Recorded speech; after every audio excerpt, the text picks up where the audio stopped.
السلام عليكم ورحمة الله تعالى وبركاته. ما زلنا مع امتحان تقييم المكتسبات الآن مع موضوع في التربية المدنية.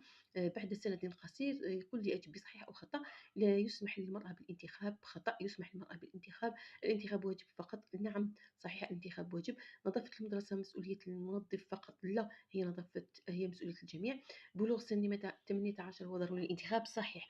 ثم التمرين الثاني يقول لي املأ الفراغات التالية بعد ما وضح لي أن رجال الشرطة والدار كلهم متواجدين في مراكز الانتخاب. يقول يضع الكلمات التالية إذن رجال الشرطة مهمتهم الحفاظ على الأمن والنظام، أما رجال الدرك الوطني فيحمون حدود الوطن من التهديدات الخارجية، كما أن هناك رجال الحماية المدنية الذين يقدمون الإسعافات الأولية للمواطنين عند الحوادث ويمدون يد المساعدة لأفراد المجتمع عند حدوث الكوارث.